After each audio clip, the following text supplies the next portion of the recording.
Welcome back जी। अब बरतानिया की सियासत से आ जाते हैं पाकिस्तानी सियासत पर। पाकिस्तानी सियासत चल रहा है। पाकिस्तान तहरीक इंसाफ के पार्लिमानी लीडर शाहिद खटक साहब मेरे साथ मौजूद हैं। खटक साहब, आपका बहुत बहुत शुक्रिया। सबसे पहले तो ये बताएं कि हुकूमत ने खान साहब की बहनों को मुलाकात तो ऑफर कर दी है, लेकिन आप लोग मान नहीं रहे। बिस्मिल्लाहिर्रहमानिर्रहीम।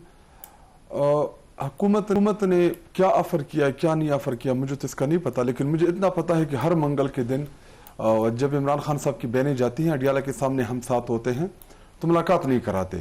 तो अगर उन्होंने ऑफर की और हम अंदर नहीं जा रहे फिर तो हम बड़े गलत हैं। जो मेरी खबर है वो ये है कि हुकूमत ने ये कहा है कि एक बहन की हम मुलाकात करवा देंगे, या 5 मिनट की होगी या 10 मिनट की होगी, लेकिन बहनों का मुतालबा ये है कि खान साहब को अस्पताल शिफ्ट किया जाए और साथ डॉक्टर्स की मुलाकात करवाई जाए, बताया जाए कि इलाज क्या हो रहा है। देखिए, अगर इमरान खान साहब बीमार है, जेल के अंदर उनकी आंख खराब है, तो डॉक्टर उनकी जो जाती डॉक्टर है उनकी मौजूदगी में शिफा इंटरनेशनल हॉस्पिटल मुंतकिल करना क्या मुश्किल है। इसमें रात के अंधेरों में क्या नहीं लाते इमरान खान साहब को? ये आप 5-6 दफा ये नहीं लाए वहां पे, और हमें नहीं पता कि वो किस चीज का इलाज कर रहे हैं, क्या उनका इलाज हो रहा है, उनकी बीमारी क्या है, उनकी इशू क्या है।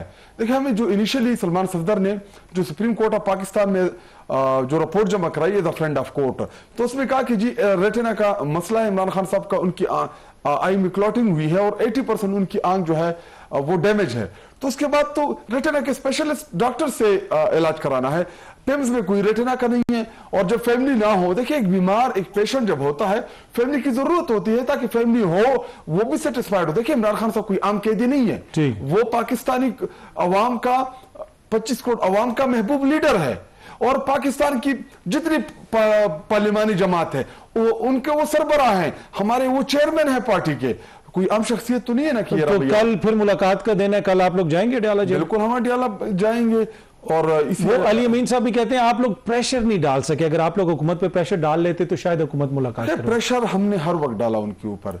प्रेशर जो है वो शायद वहां पे उस लेवल का ना हो, लेकिन हमने कमजोरी भी कहीं नहीं दिखाई। लेकिन देखिए, प्रेशर आप डेमोक्रेटिक जो वैल्यूज होती हैं, जो डेमोक्रेसी हो जहां पे, वहां पे आप प्रोटेस्ट जब करते हैं उसका असर होता है। लेकिन जब आप काबिज होते हैं, मुसल्लत शुदा होते हैं, रिजेक्टेड होते हैं, और उसके बाद उनसे आप ये तवक्को रखेंगे उनके ऊपर आप प्रेशर डालें और फिर ये सीधे हो जाएंगे, ऐसे सीधे नहीं होंगे। इनका इलाज है वैसे, इनको सीधा करना पड़ेगा। इलाज तो ये है ना कि मुज़ाकरात हों, वज़ीर आज़म साहब ने दावत भी दी, उस दिन उठ के आके सलाम भी किया, तो फिर अच्छी दावत है ये। तो अपोजिशन लीडर के पास चले जाते हैं ना, अगर वो इतनी संजीदा है। अपोजिशन लीडर का जो चैम्बर है, क्या उसमें जाना कोई गलत है या कोई मुश्किल है? क्या पहली दफा ऐसा होगा? वैसे किसी लेवल के ऊपर आप लोगों के राब्ते हैं, कहीं ना कहीं राब्ते तो हैं, कभी बैरिस्टर गौहर कोई पैगाम लेके आते हैं, कुछ ना कुछ तो हुकूमत एंगेज करती है ना आपसे? मेरे ख्याल में तो ये वैसे एक वो सिर्फ लोगों के जहन में इब्हाम डालने के लिए, शकूक और शुबात डालने के, उनको रिलैक्स करने के लिए है। मैं आपको पता है कि मुझे पता होता है चीज़ों का, इस कागज़ के बराबर भी कहीं पे मुज़ाकरात नहीं हो रहे। और जो खान साहब को उस दिन रात को निकाला गया और किसी अहम शख्सियत से मुलाकात करवाई गई, जो खबर आई, ये मीडिया में ऐसी खबरें चलती है और हम भी मीडिया के ऊपर देखते हैं, लेकिन हमारे पास ऐसी कोई खबर नहीं है।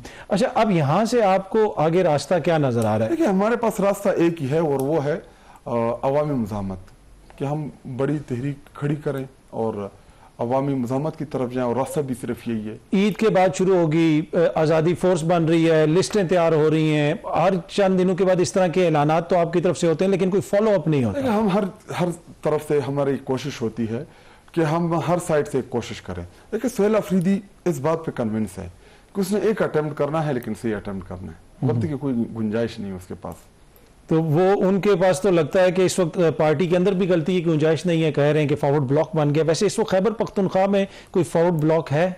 92 MPAs हैं। आप देखेंगे कि अगर एक आध शायद कोई बायर हो या बीमार हो या कोई जनवन इशू, में नहीं कहूंगा, 92 के 92 मेंबर्स जो हैं वो अपनी सूबाई हुकूमत के बजट को वोट करेंगे। तो फिर फॉरवर्ड ब्लॉक किस चीज का? बाकी इख्तिलाफात तो पार्टी में होते रहते हैं, मेरा पॉइंट ऑफ व्यू अलग हो सकता है, किसी दूसरी मेंबर का कुछ अलग हो सकता है, लेकिन जो लार्ज इंटरेस्ट है इमरान खान साहब, उनकी हुकूमत, इन सब चीजों के ऊपर हमारी पार्टी मुतफिक है।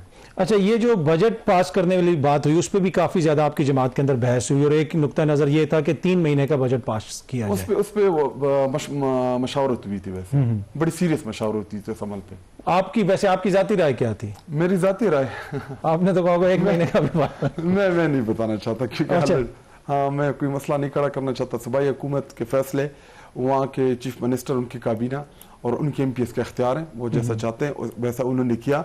और दो जो चीज़ें थी जो मैंने अनाउंस की और उसके ऊपर मैं पार्टी के फोरम के ऊपर भी बोला कि कोई सरप्लस बजट नहीं देंगे आप लोग, सूबे के आवाम के ऊपर खर्च करेंगे।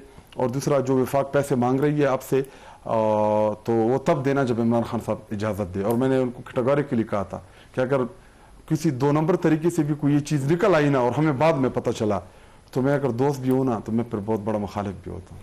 अच्छा, एक और जो तनकीद शायद खटक साहब आप लोगों पे होती है, आप कौमी असेंबली में बैठे हुए, अब ये टेलीकॉम का एक बिल पास हो गया, वो उधर कुछ सेनेटर्स ने, पीपल्स पार्टी के सेनेटर्स ने सेनेट में पकड़ लिया, रऊफ क्लासरा साहब ने उसको रिपोर्ट कर दिया, आपकी पूरी जमात बैठी हुई है, लेकिन क्योंकि आप लोगों का पार्लिमानी बिजनेस में इंटरेस्ट ही नहीं है तो आप ये चीजें देखते ही नहीं। अतर भाई, जो हम स्टैंडिंग कमेटीज में इमरान खान साहब ने जो हमें हुक्म दिया कि आप स्टैंडिंग कमेटीज जो है वो छोड़ दें, तो उसके बाद तमाम मेंबरान ने वहां से रिजाइन कर दी। तो देखिए, बिल्स वगैरह स्टैंडिंग कमेटीज में आती हैं, तो वहां पे आप चीजों को स्टडी करते हैं। अभी अगर ईवान में डायरेक्टली चीज आ जाए, हमारे साथ है वकला, बिरसा गौर साहब भी हैं, इसी तरह हमारे कोसा साहब भी हमारे साथ है, उमर नियाजी भी हैं, 5-6 वकला हैं। तो अगर मौके के ऊपर उन्होंने कोई चीज पकड़ ली तो वेल एंड गुड। बाकी आपको पता है, जब आपने एक चीज स्टडी नहीं की होती या उसी टाइम ये ले कर देते हैं तो फिर आपको अंदाजा नहीं लगता चीजों का। शायद खटक साहब, बहुत बहुत शुक्रिया, थैंक यू सो मच हमें ज्वाइन करने के लिए।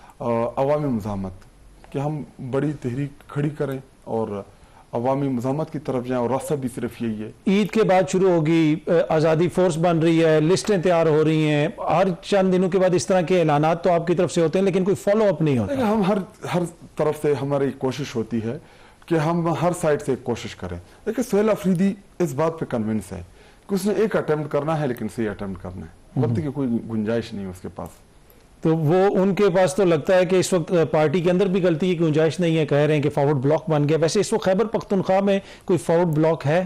92 MPs हैं, आप देखेंगे अगर एक आध शायद कोई बायर हो या बीमार हो या कोई जनवन इशू, मैं नहीं कहूंगा, 92 के 92 मेंबर्स जो हैं वो अपनी सूबाई हुकूमत के बजट को वोट करेंगे। तो फिर फॉरवर्ड ब्लॉक किस चीज का? बाकी इख्तिलाफात तो पार्टी में होते रहते हैं, मेरा पॉइंट ऑफ व्यू अलग हो सकता है, किसी दूसरी मेंबर का कुछ अलग हो सकता है, लेकिन जो लार्ज इंटरेस्ट है इमरान खान साहब, उनकी हुकूमत, इन सब चीजों के ऊपर हमारी पार्टी मुतफिक है।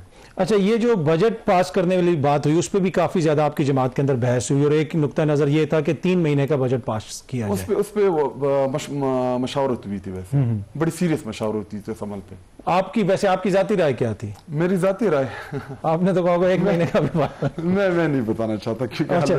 हाँ, मैं कोई मसला नहीं खड़ा करना चाहता। सूबाई हुकूमत के फैसले, वहाँ के चीफ मिनिस्टर, उनकी काबीना और उनके MPs के अख्तियार हैं, वो जैसा चाहते हैं वैसा उन्होंने किया। और दो जो चीज़ें थी जो मैंने अनाउंस की और उसके ऊपर मैं पार्टी के फोरम के ऊपर भी बोला कि कोई सरप्लस बजट नहीं देंगे आप लोग, सूबे के आवाम के ऊपर खर्च करेंगे। और दूसरा, जो वफाक पैसे मांग रही है आपसे तो वो तब देना जब इमरान खान साहब इजाज़त दे। और मैंने उनको कैटेगोरिकली कहा था कि अगर किसी 2 नंबर तरीके से भी कोई ये चीज़ निकल आई ना और हमें बाद में पता चला, तो मैं अगर दोस्त भी हूँ ना तो मैं फिर बहुत बड़ा मुखालिफ भी होता हूँ। अच्छा, एक और जो तनकीद शायद खटक साहब आप लोगों पे होती है, आप कौमी असेंबली में बैठे हुए, अब ये टेलीकॉम का एक बिल पास हो गया, वो उधर कुछ सेनेटर्स ने, पीपल्स पार्टी के सेनेटर्स ने सेनेट में पकड़ लिया, रऊफ क्लासरा साहब ने उसको रिपोर्ट कर दिया, आपकी पूरी जमात बैठी हुई है, लेकिन क्योंकि आप लोगों का पार्लिमानी बिजनेस में इंटरेस्ट ही नहीं है तो आप ये चीजें देखते ही नहीं। अतर भाई, जो हम स्टैंडिंग कमेटीज में इमरान खान साहब ने जो हमें हुक्म दिया कि आप स्टैंडिंग कमेटीज जो है वो छोड़ दें, तो उसके बाद तमाम मेंबरान ने वहां से रिजाइन कर दी। तो देखिए, बिल्स वगैरह स्टैंडिंग कमेटीज में आती हैं, तो वहां पे आप चीजों को स्टडी करते हैं। अभी अगर ईवान में डायरेक्टली चीज आ जाए, हमारे साथ है वकला, बिरसा गौर साहब भी हैं, इसी तरह हमारे कोसा साहब भी हमारे साथ है, उमर नियाजी भी हैं, 5-6 वकला हैं। तो अगर मौके के ऊपर उन्होंने कोई चीज पकड़ ली तो वेल एंड गुड। बाकी आपको पता है, जब आपने एक चीज स्टडी नहीं की होती या उसी टाइम ये ले कर देते हैं तो फिर आपको अंदाजा नहीं लगता चीजों का। शायद खटक साहब, बहुत बहुत शुक्रिया, थैंक यू सो मच हमें ज्वाइन करने के लिए।